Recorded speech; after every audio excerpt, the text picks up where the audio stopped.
Halo semuanya, perkenalkan kami dari kelompok 4 dan presentasi ini kami ingin menjelaskan tentang dataset background prediction. Untuk pertama-tama, jenis pembelajaran pada dataset tersebut ini memiliki nilai yang terprediksi, maka ini termasuk supervised learning.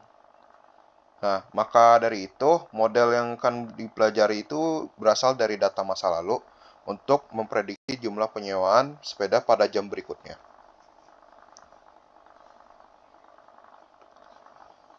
Lalu untuk dataset overview-nya itu dari asalnya namanya dari bike sharing dataset dan sumbernya itu dari UCI Machine Learning Repository of the University of California.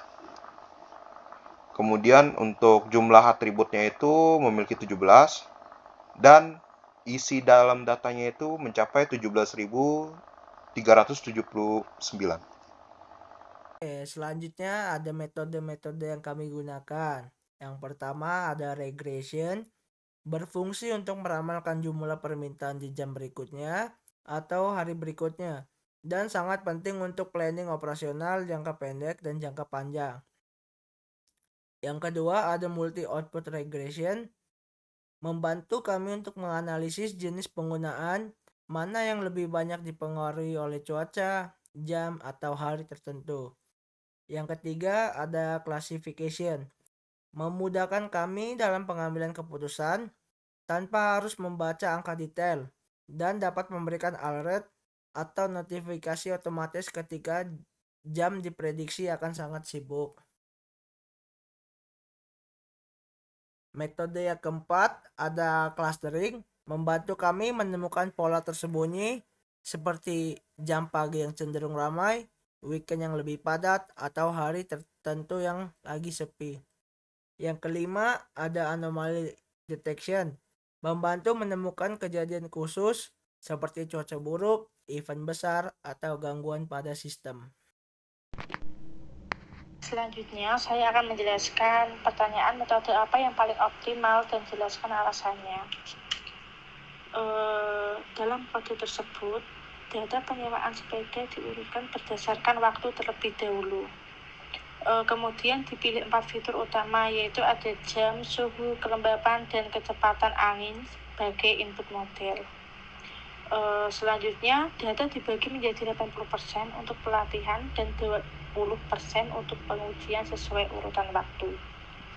3 model tersebut, yang pertama ada linear regression, random forest, dan expose, itu dilatih menggunakan data training. Lalu masing-masing dievaluasi menggunakan nilai RMSE. Lalu hasil pengujiannya menunjukkan bahwa linear regression memiliki error paling besar, sedangkan random forest juga memberikan hasil lebih baik, dan expose menghasilkan RMSE paling kecil, sehingga expose menjadi metode paling optimal untuk memprediksi jumlah penyewa sepeda. Selanjutnya, saya akan menjelaskan pertanyaan apa kesimpulan dari setiap case study yang diberikan. Di sini kita akan membandingkan 3 model prediksi, yaitu yang pertama ada linear regression, kedua random forest, dan ketiga expose, untuk melihat mana yang paling akurat dalam memprediksi jumlah penyewa sepeda.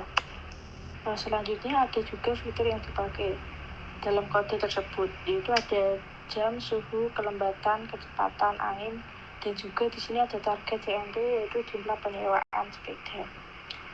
Selanjutnya dalam kode tersebut data dibagi berdasarkan urutan waktu, 80% pertama untuk training dan 20% terakhir untuk testing.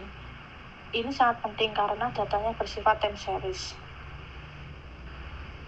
Di sini juga ada model yang diuji, yaitu ada linear regression, random forest, dan expose. Ketiga model ini dilatih lalu diuji operasinya menggunakan RMSE, Root Mean Squared Error. Dari ketiga model yang diuji ini, expose menghasilkan RMSE paling kecil sehingga menjadi model paling akurat, sedangkan linear regression dan random forest masih kurang optimal karena errornya lebih tinggi. Tools yang digunakan untuk mengimplementasikan kode tersebut. Pada project background prediction, tools yang digunakan dalam implementasi kode adalah Google Colab. Digunakan sebagai lingkungan komputasi berbasis cloud untuk menjalankan kode Python, melakukan eksplorasi dataset atau EDA, membuat model machine learning, menampilkan grafik, dan import-export file yang mudah. Seperti contoh, digunakan untuk mengakses file baik sharing dataset Excel file, dan juga visualization tools. Terdapat Matplotlib dan Seaborn yang digunakan untuk membuat grafik dalam notebook. Library yang digunakan untuk mengimplementasikan setiap algoritma. Ada dua, yaitu linear regression dan random forest regression. Untuk linear regression itu di dalamnya terdapat kelas linear regression yang digunakan untuk membuat model regresi linear, mempelajari hubungan linear antar fitur, dan juga memprediksi nilai output kontinu seperti jumlah penyewa sepeda. Nah, untuk random forest regression ini, modul ensemble berisi model-model gabungan yang terdiri dari banyak pohon. Random forest regression adalah algoritma ensemble yang membuat banyak decision tree, menggabungkan prediksi dari semua tree dan menghasilkan prediksi yang lebih stabil dan akurat. Ya, itu semua sudah jelas tadi yang dipaparkan sama teman-teman saya tadi. Dan ini sebagai sumber referensinya, kami memakai website GitHub sebagai sumber codingnya. Dan sudah di ujung akhir, kami mengucapkan terima kasih, dan apabila ada salah kata dari kami, mohon maaf dan terima kasih.